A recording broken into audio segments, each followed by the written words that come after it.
शेपूट कापली आणि सूड घेतला. कोल्हापूर जिल्ह्यात वानराचा थरार, 63 जणांचा घेतला चावा. कोरोना काळातला लॉकडाऊन विसरला असाल तर जरा कोल्हापूरच्या सोळांपूर गावाला भेट द्या. गेल्या 5 दिवसापासून या गावाला कोणत्याही व्हायरसने नाही तर एका चवताळलेल्या वानराने हाऊस अरेस्ट केलंय. गावातल्या कोणाची तरी बुद्धी चालली आणि त्याने या वानराची शेपूट थोडी कापली. बस, माझी शेपूट कापलीच कशी या ईर्ष्येने पेटलेल्या या वानराने थेट 63 जणांचा चावा घेतलाय. यातले 5 ते 7 जण गंभीर जखमी झाले आहेत, तर 7 ते 8 जणांना चालत्या दुचाकीवरून खाली पाडून वानराने आपली स्टंटबाजी दाखवली आहे. हे वानर 2 पेक्षा जास्त वेळा रेस्क्यू केल्यामुळे याला गावातील गल्लीबोळांची इतकी खडानखडा माहिती आहे की गुगल मॅप सुद्धा फिका पडेल.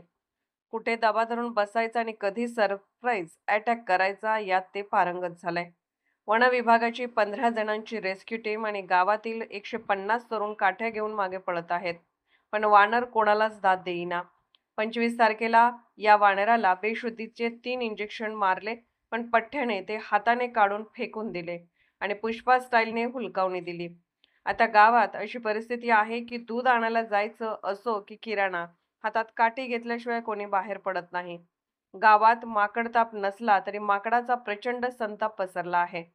वन विभागाच्या मते वानर पिसाळलेलं नाही, पण त्याचं रोग मात्र माणसांवरच आहे. इतर प्राण्यांना सोडून ते केवळ माणसांनाच टार्गेट करतंय.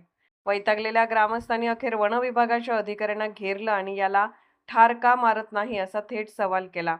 पण कायद्यानुसार गावाची हद्द वन विभागात येत असल्याने ठार मारता येणार नाही असं अधिकाऱ्यांनी सांगितलं.